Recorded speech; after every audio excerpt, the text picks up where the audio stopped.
Hola, bienvenidos a Jules FM, el podcast, un espacio de conversaciones para generar conciencia y escuchar temas de la actualidad.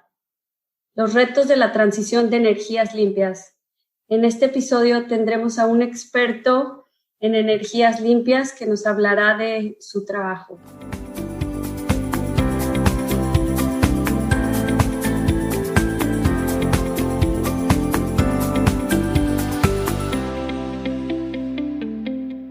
Guillermo Zúñiga es experto en asuntos legales y regulatorios del sector energético.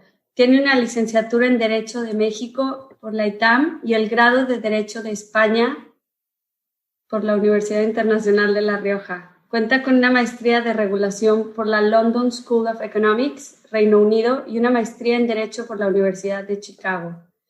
Desde 2013 hasta 2019 estuvo como comisionado en la CRE o Comisión Reguladora de Energía de México. También fue vicepresidente de la Asociación Iberoamericana de Reguladores de Energía, ARIAE. Su trabajo se centró en la transición energética y en la inserción de energías limpias. Tiene más de 20 años en el sector energético en México. Ocupó varios puestos de liderazgo en la Secretaría de Energía, CENER, en Petróleos Mexicanos, Pemex, en Comisión Federal de Electricidad, CFE, y Comisión Federal de Competencia Económica, COFESE. Ha sido profesor a tiempo parcial en el ITAM, así como en el Instituto Tecnológico de Estudios Superiores de Monterrey, TEC, en materias relacionadas con contratos, derecho económico y energético y en política reguladora. Ha sido reconocido como uno de los 100 líderes más influyentes de la industria energética en México, desde 2014 a 2018 consecutivamente por la revista Petróleo y Energía. En 2016 fue reconocido como una de las 30 promesas en sus 30 por la revista CNN Expansion. Actualmente funge como abogado internacional de transición energética en la organización ambiental Earth Justice con sede en San Francisco, California. Hola Guillermo, bienvenido, ¿cómo estás? ¿Qué tal, Jules? Muy contento de estar contigo. Muchísimas gracias por la invitación y saludo a toda la audiencia. Un placer de tenerte aquí con una trayectoria impresionante. Muchas gracias por tu tiempo. Y a ver, cuéntanos un poquito qué es Earth Justice. Mira, te comento. Earth Justice es una organización legal ambientalista, una ONG ambientalista, que surge en 1970 como el brazo legal de una ONG que también es muy importante, que se llama Sierra Club, que en la medida en que empezaron a haber litigios para defender en aquella época en Estados Unidos los bienes comunes como es el medio ambiente, la fauna, la flora, el agua, el aire, empezó a haber una actividad importante de litigio que decidió tomar un rumbo autónomo. Ahí surge Earth Justice. Es prácticamente de las más grandes ONGs legales a nivel internacional y nos enfocamos en tareas de abogacía, defensa y litigio climático para proteger pues el bien más público y más importante de todos, que es el ambiente y el clima. Claro. ¿Y cuál es tu rol ahí en específico? Un día a día, ¿qué es lo que haces? Mira, Earth Justice tiene un área internacional de la cual yo formo parte. No tenemos una presencia internacional como, por ejemplo, Greenpeace, ¿no? No vas a ver una Earth Justice México, pero lo que hacemos es colaborar a nivel internacional dando apoyo, referencias, información, dictámenes técnicos con respecto a ONGs o también instancias gubernamentales o subgubernamentales que quieran avanzar en la penetración de energía limpia. Yo a eso me dedico de manera específica, transición en energía limpia. ¿Por qué es importante? Y ya entrando un poquito en materia, me decías, tú estás tan enfocada en la sustentabilidad. Pues a partir de que empieza a haber una preocupación a nivel internacional por varias naciones y por la ONU para enfocar que el crecimiento sea responsable y respetuoso al medio ambiente, empieza a haber tratados internacionales que están teniendo muchísima relevancia, ¿no? La Convención Marco de las Naciones Unidas de Cambio Climático, por ejemplo, en 1992, es de los que evoluciona el concepto de desarrollo, que tenía una concepción netamente económica, hacia un concepto de desarrollo sostenible. ¿Qué es esto? Es un desarrollo en el cual pues sigamos avanzando como nación en incrementar el nivel de vida de todas las personas que vivimos en este planeta, en los países, mejorando las condiciones, dando mejores oportunidades para que todo el mundo se desarrolle plenamente, pero con responsabilidad social y ambiental. de tal forma que no sea un desarrollo destructivo, un desarrollo agresivo, un desarrollo indiferente o irresponsable con el medio ambiente, sino sostenible, que también tome en cuenta que el medio ambiente es un medio precioso, que es frágil y que lo tenemos que cuidar. Claro. Oye, ¿y por qué se llaman los retos de la transición a energías limpias? ¿Es difícil? ¿Qué es la parte más difícil? ¿Trabajar con los gobiernos, con la sociedad, con empresas? Es un cambio muy profundo. Te comento rápidamente. Dentro de esta transformación que estamos viviendo de ir de un desarrollo, vamos a llamarle separado, indiferente y nocivo hacia nosotros mismos como raza humana y movernos a un desarrollo sostenible, responsable, sensible a que el medio ambiente, el hombre, son una sinergia, estamos en el mismo barco, digamos. Hay muchos marcos donde se puede ver de qué forma vamos a impulsar este desarrollo. Y siempre llegamos a la energía. Nosotros dependemos de fuentes energéticas para hacer todas las actividades, ¿no? Ahorita en esta conversión que tengo contigo, estamos utilizando electricidad para tu computadora, mi ordenador, estamos utilizando internet que también se alimenta de electricidad. No sé si estás haciendo home office, pero pues si no, seguramente estás en un lugar donde llegas con un coche, un autobús, en fin, todo lo que nos rodea llegó de algún lado, se puso de algún lado y para eso hace falta energía. ¿Qué sucede con estas fuentes tan importantes de energéticos que nos sirven para producir, transportar, calentar nuestra comida, calentar nuestra agua, construir nuestras casas? Tienen que venir de algún insumo. Y lo que estamos viendo es que la manera en la cual nosotros satisfacíamos esas necesidades no era sostenible. No lo es, de hecho. ¿Por qué? Porque utilizamos fuentes fósiles desde la revolución industrial. ¿Qué pasó en el siglo XIX a finales? Se empezó a utilizar muchísimo carbón. Es ahí a finales del siglo XIX, principios del siglo XX, cuando empezamos a ver un incremento importante en el número de partículas de dióxido de carbono, particularmente en la atmósfera. Eso se va incrementando a medida que utilizamos más combustibles y dejamos el carbón o no lo utilizamos tan intensamente y pasamos a las gasolinas, al diésel, al petróleo como fuentes de impulso energético. Cada vez más nos dimos cuenta que su quema genera emisiones y esas emisiones toman la manifestación de partículas de gases de efecto invernadero. Estamos hablando de gases muy nocivos como justamente el dióxido de carbono, como el metano que se deriva de la quema de gas natural. Y a medida que la acumulación de estas partículas va tomando peso en la atmósfera, hace una reacción bastante nociva en cómo el clima de la Tierra se va comportando. Empieza a haber un efecto invernadero, justamente donde el sistema que estaba diseñado para liberar el calor del planeta en la atmósfera ya no funciona bien por la cantidad tan grande de partículas suspendidas. Y entonces el planeta se empieza a calentar, es lo que le llaman el calentamiento global. Ahora, este calentamiento no significa que no se traduce en que todo va a estar más caliente, en algunas partes sí, pero se traduce en golpes climáticos. Y ya estamos viendo cómo estamos registrando en algunas partes heladas muy impresionantes que nunca antes se habían medido. Justamente hace unas semanas el estado de Texas, que es un estado desarrollado, tuvo un golpe climático que lo dejó sin luz y sin servicios por muchos días. Estamos viendo en otros lados cómo hay temperaturas tremendamente altas. Estamos hablando de 40 grados centígrados, 45 grados centígrados. Estamos viendo cómo de repente estos golpes climáticos hacen que, por ejemplo, ya no haya posibilidad de sembrar donde antes había una actividad agrícola importante. Eso genera migraciones. Y, en fin, estamos viendo que muchos aspectos de cómo nos comportamos como humanidad está siendo afectada por justamente estas emisiones que alteran el comportamiento del clima. ¿Cómo se soluciona esto?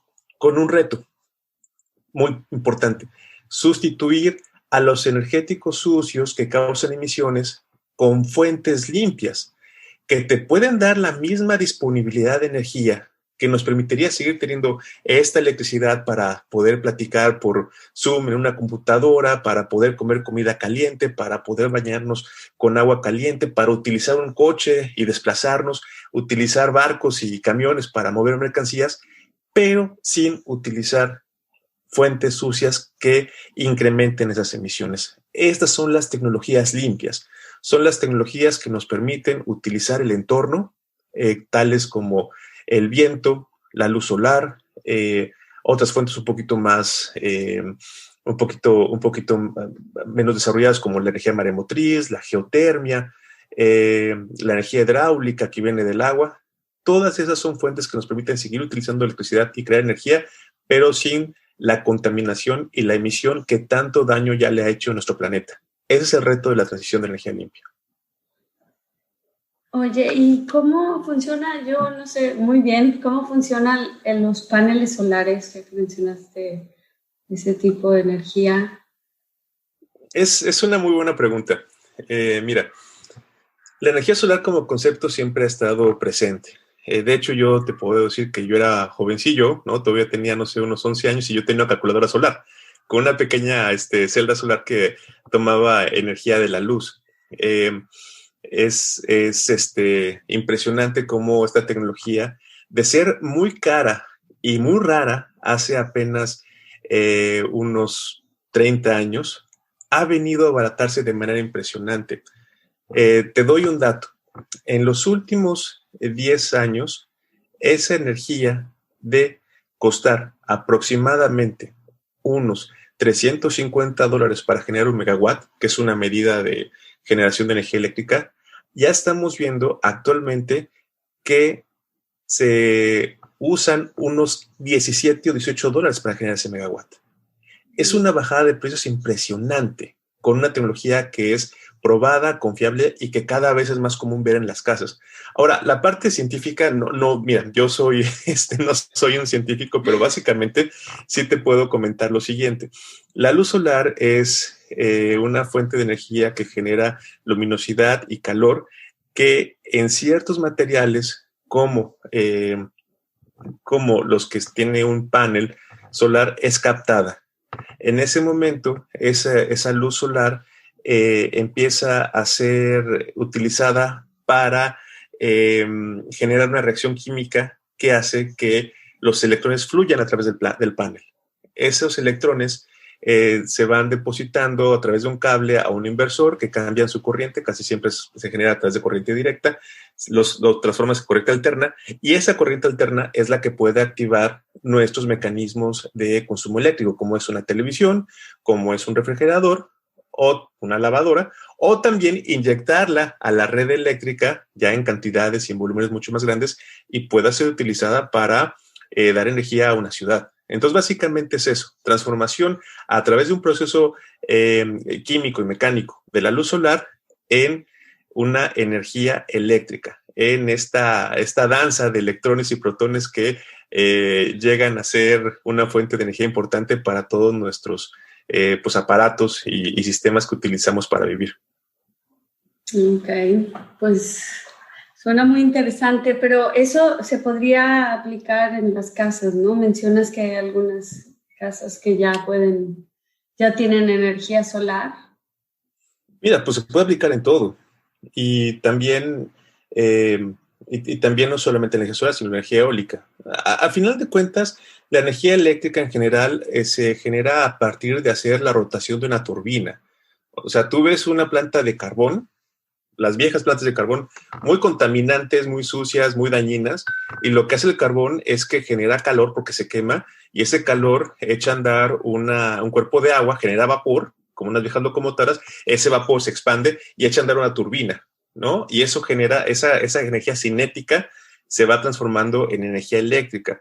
Lo mismo con una planta de gas, lo mismo con una planta de combustóleo, lo mismo con una planta de diésel. Todas muy sucias y muy nocivas para la salud y para el medio ambiente.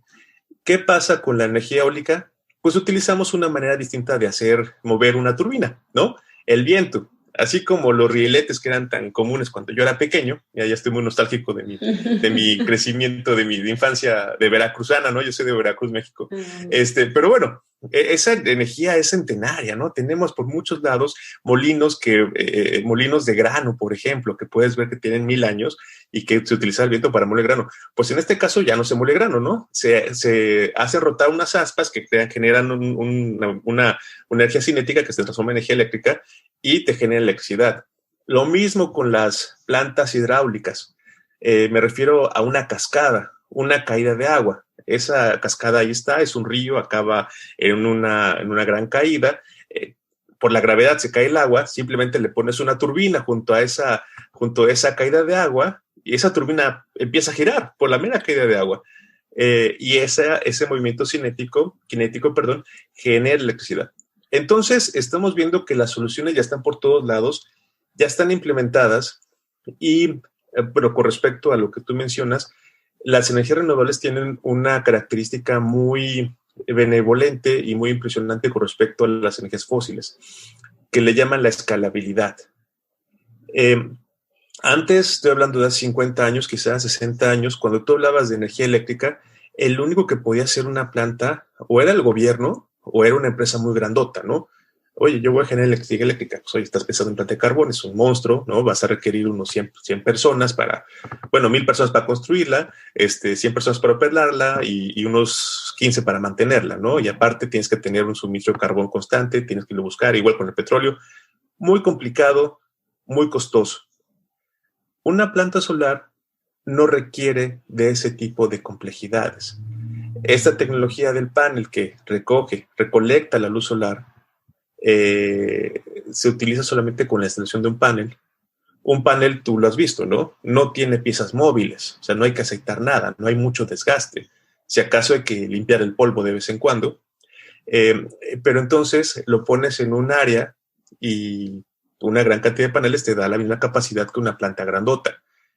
Pero, ¿qué es la escalabilidad? ¿Qué es lo que tú mencionaste?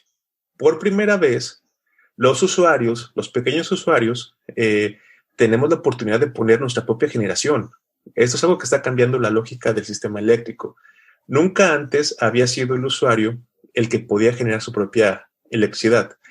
Tal vez mucha gente dice, bueno, es que el sistema de iluminación nació descentralizado, ¿no? Eso lo llaman la descentralización. Y sí, yo cuando era chiquito en Veracruz, yo iba a ver a mi abuelita en un pueblo que se llama Teocelo y tenía lámparas de quinqué, ¿no? No tenía electricidad, entonces ahí te iluminabas con tus propios medios, pero bueno, no es lo mismo. Aquí estamos hablando de un empoderamiento del usuario que tiene la oportunidad de poner un panel que no es tan caro ya, por lo mismo que ha bajado mucho el costo, lo pone en su techo y puede tener ahorros por pagarle menos a la compañía de luz y generar energía limpia para sus propios usos. Eso lo podemos ver en muchas partes del mundo, depende mucho del nivel de penetración de la tecnología, del caso en particular, pero países con mucha radiación solar como Australia, por ejemplo, Nueva Zelanda, hay una gran penetración de este tipo de tecnologías y es chiquita, ¿no? Tú, o sea, aquí en tu casa tal vez no, alguien en su casa jamás va a poner una planta de carbón, jamás vas a poner una planta nuclear, pero ya es muy sencillo que pongas una planta solar y cada vez más barato. Y te doy también un elemento importante. En el momento en que tú pones una planta solar en tu casa, le haces un favor a todo el sistema.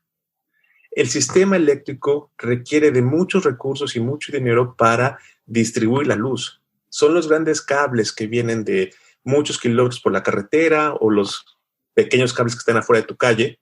Eso requiere mantenimiento y requiere dinero y requiere inversión. El momento que tú generas luz donde la luz va a ser consumida, te ahorra la necesidad de estar invirtiendo en esa infraestructura. Es bien importante. Y si nos vamos a países donde hay una muy importante pobreza y donde el sistema financiero y los recursos de los gobiernos son muy limitados, estoy pensando en África, es la gran solución para el desarrollo.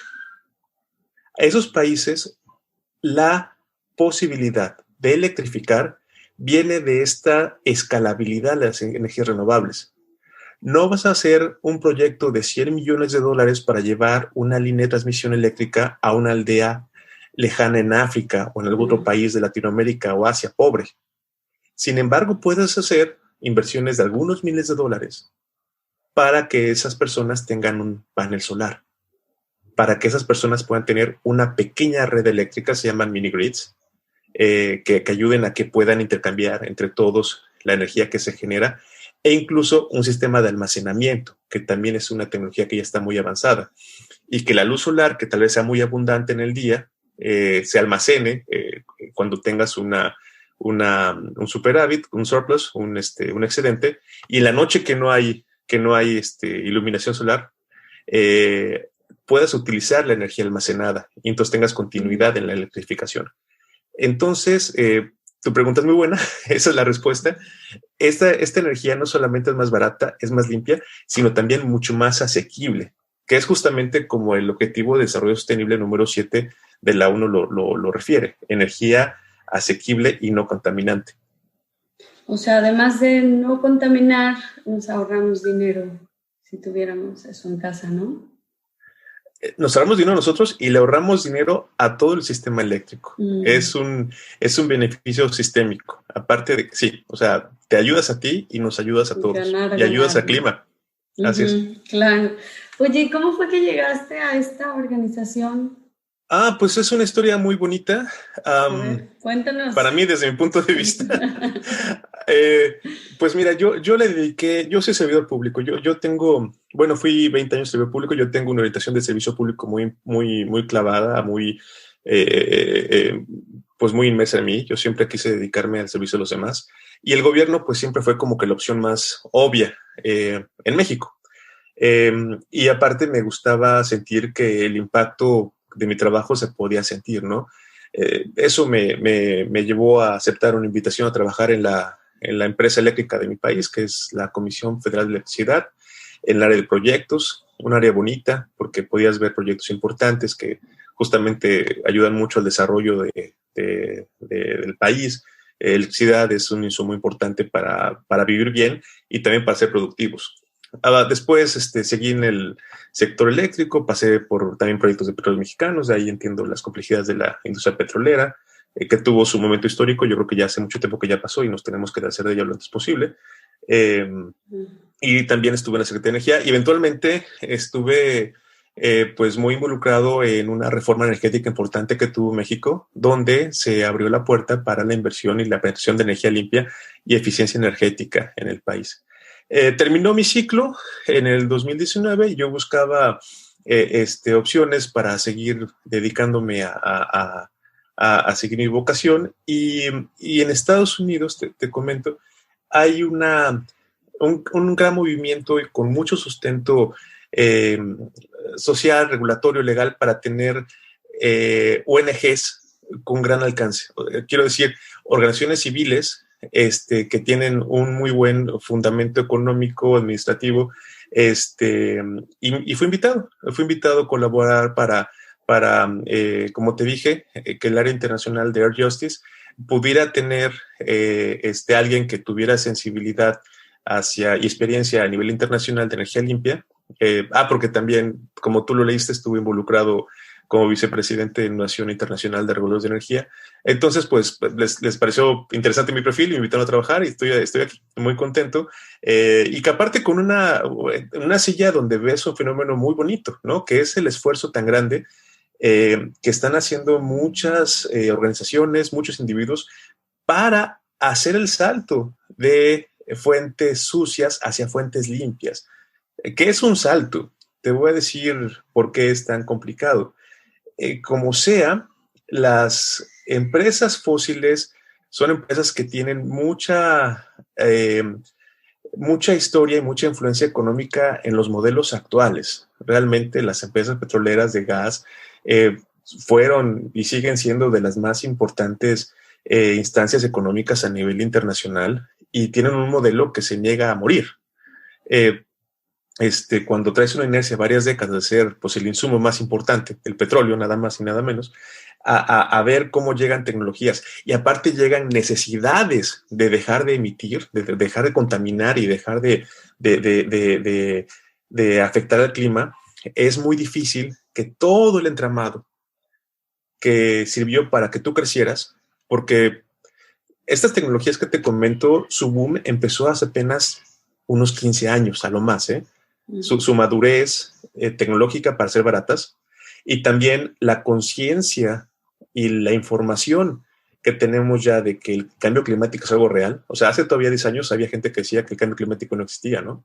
Todavía hubo un presidente en Estados Unidos ya ni quiero saber nada de él, que decía que eso no existía, que eso, o sea, ya ni siquiera hay que mencionar a ese cuate, perdón, pero bueno, tenemos un entorno muy orientado y unos hábitos de consumo muy arraigados para utilizar fósiles. No sé bien dónde sea de tuyos, pero pues, en México y aquí mucha gente usa gas para cocinar, para calentar su agua, usa gasolina para moverse, y es todo un reto cambiar de modelo, cambiar las reglas. Las reglas de energía fueron escritas pensando siempre en fósiles. Entonces tenemos un reto social, un reto económico, un reto financiero, porque todos estos cambios tienen que pagarse. Pasar de fósiles a energías limpias cuesta dinero para adecuar la infraestructura. Este nuevo presidente en Estados Unidos, Biden, por ejemplo, va a destinar más de 2 trillones, conté, ¿no?, de dólares a inversiones para adecuar el sistema energético. Y lo mismo está haciendo la Unión Europea, lo mismo está haciendo Japón. Y a nivel internacional, instrumentos como el Acuerdo de París justamente buscan crear un entorno de colaboración para que esto pase en todo el mundo.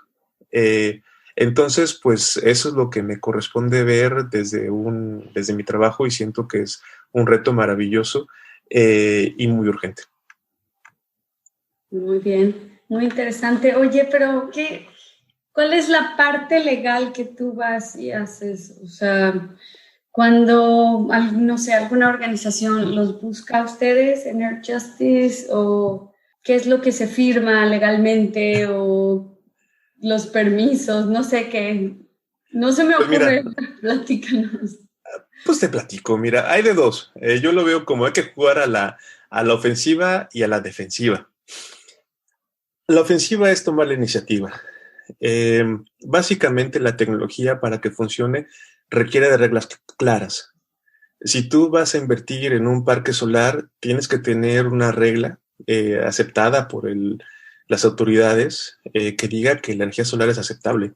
Quiero decir, autorizada, viable, que se le puede permisionar. Porque tú, cuando estás metiendo una tecnología tan novedosa y no hay un marco jurídico que expresamente lo respalde, es posible que tú entiendas que no se puede, ¿no? No, ¿sabes qué? Es que aquí no hay una regla que diga que la solar se vale. Entonces, uno, pues tengo desconfianza, ¿no? Dos, capaz, bueno, estos proyectos requieren financiamiento. Si yo voy con el banco y les presento, voy a poner un parque solar o un parque eólico, y el banco percibe que no hay una regla que diga que se puede, va a decir, no, ¿sabes qué? Es que tu proyecto no tiene futuro, no te puedo prestar, ¿no? Y estos proyectos es muy raro que alguien ponga lana de su bolsa para financiarlos completamente, es demasiado riesgo. Entonces, lo que tienes que hacer con las autoridades a todos los niveles es decir, por favor, haz una regla que diga que la solar se vale, se puede y se busca. Ha habido reglas muy interesantes que se han adoptado por muchos países que, en la medida que han estado tomando seriedad para enfrentar el cambio climático, ya hay portafolios, ya hay metas de energía limpia. Por ejemplo, la Unión Europea tiene una meta de energía limpia del 70% de penetración de energía renovable para el 2050. Me parece que la meta para 2030 es por ahí del 45%.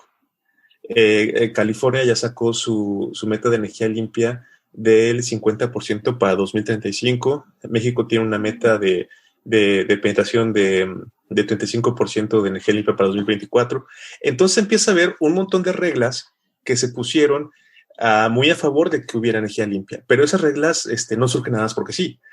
Hay una demanda social, hay una demanda económica que mueve la voluntad de los dirigentes, y eso es lo que hacemos, ¿no? Eso es lo que buscamos hacer. Presentar argumentos, presentar reformas, propuestas, con todo el respeto hacia las personas que toman las decisiones. Esa es la ofensiva. Y luego está la defensiva. La defensiva es también todavía igual de apasionante, pero es un ambiente distinto. como te dije, los modelos de energías sucias están muy arraigados y hay economías enteras y modelos de negocios enteros y modelos políticos enteros que están sustentados en que el petróleo sea el rey, ¿no? Y que una refinería y la gasolina siga adelante. Y para mover ese tipo de inercias hace falta ir a las cortes. Y lo que hacemos Air Justice en Estados Unidos de manera muy intensa y lo que ayudamos y apoyamos a hacer a nuestros aliados, a otros países, es ir a los tribunales y decir, ¿sabes qué? Yo tengo un derecho al medio ambiente, yo tengo un derecho a vivir una vida plena, yo tengo un derecho a que el desarrollo de mi país sea un desarrollo sustentable, y tú, Estado, estás en el Acuerdo de París, firmaste la Convención de la ONU de Naciones Unidas. Tenemos nosotros, por ejemplo, un caso ante la UNICEF, donde estamos representando a la niñez de muchas partes del mundo, donde la UNICEF queremos que le reclame a los Estados miembros de que estás poniendo en peligro el derecho de los niños a crecer de manera tranquila y con todas las posibilidades. ¿Por qué? Porque no estás ocasionando un ambiente donde la energía limpia pueda ser usada y estás dejando que se siga contaminando y se siga emitiendo de manera sucia, afectando el clima. Eso se llama litigio climático. Cada vez, si tú ves las noticias, vas a ver más casos de organizaciones, personas que están utilizando sus derechos para ir a las cortes y que las cortes sean las que obliguen ya de manera, vamos a llamarle de manera fuerte, utilizando un tono defensivo, a los gobiernos a actuar.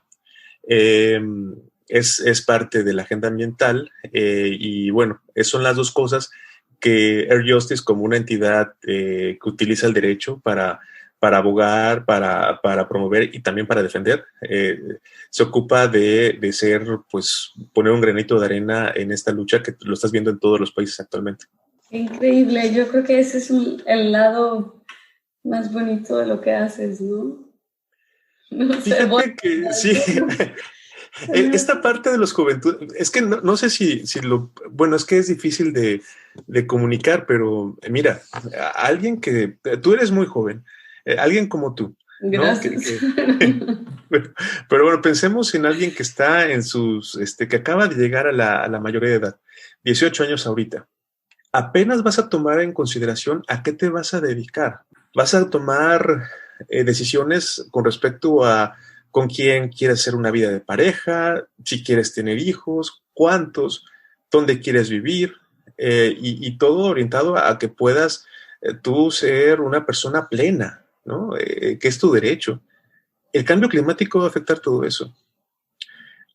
Si seguimos adelante, empezamos a ver un incremento muy preocupante arriba de los 2 grados, que el Acuerdo de París, esa es su meta, que el incremento de temperatura no rebase los 2 grados a partir de la línea base del periodo preindustrial, que está por ahí de 1900. Hoy por hoy, ya la temperatura ya se incrementó 1.2 grados y ya cambiaron las condiciones de clima en muchas partes del mundo. Ya el clima de muchas partes ya no es el mismo, no es algo natural y se va a poner peor. Muchas ciudades que están en la costa, si tú quieres vivir en una ciudad en la costa donde tú creciste, no vas a poder quizás, porque el calentamiento global y el derretimiento de los glaciares y de la Antártica está ocasionando un aumento en el nivel del mar. Y esa ciudad posiblemente ya no esté, ya no sea habitable porque el mar la alcanzó. Si tú querías dedicarte a ser agrónomo, por ejemplo, porque te gusta el campo, y estás en una zona agrícola, va a haber una sequía, ya no va a haber agua y no te vas a poder dedicar a eso. Los recursos se van a hacer más escasos y eso va a ocasionar mucho, va a ponerte mucho costo en que puedas tener hijos.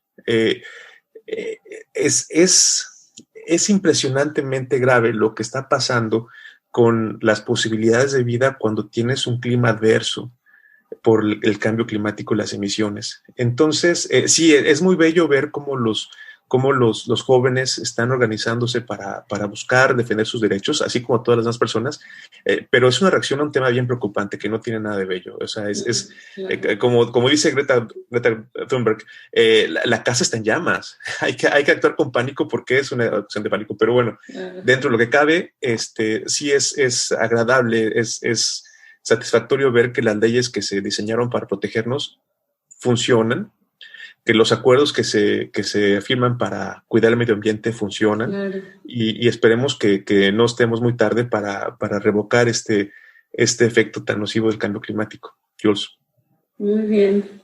Pues muchas gracias por haber participado hoy. Estoy muy contenta porque nos muestras otro lado, la importancia, y además como, no sé, yo creo que en tu experiencia fue también un poco desaprender, porque venías del petróleo, de lo tradicional, y ahora es como, wow, pero sí se puede cambiar, y el desaprender, esa palabra me encanta porque la decía un profesor, y sí es muy importante, o sea, romper con lo que llevamos años pensando, y sí, o sea, de manera estructural, y porque ya no hay más, o sea, desde donde estemos tenemos que cambiar, tenemos que hacer algo.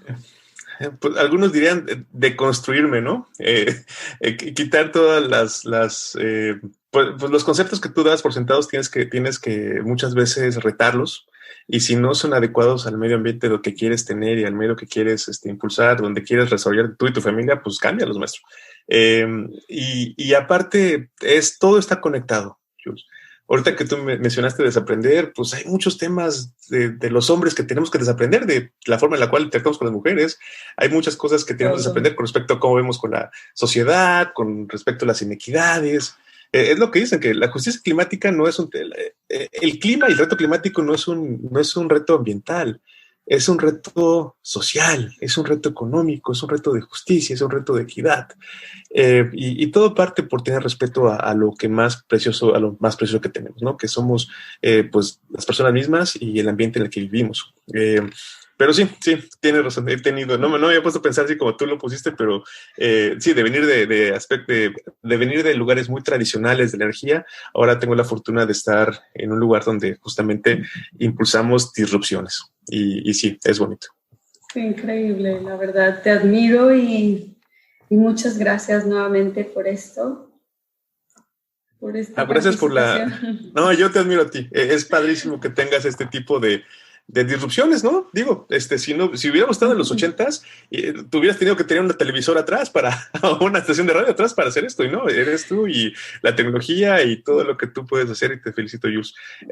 Muchas gracias, un honor estar aquí y pues qué padre conocerte. Gracias. Gracias. Y pues bueno, para terminar, energía asequible y no contaminante, industria, innovación e infraestructura son algunos de los objetivos del desarrollo sostenible. Y recuerda, el bienestar del planeta es tu bienestar. Y para más historias, suscríbete al podcast y sígueme en Instagram como JulesFM_el podcast.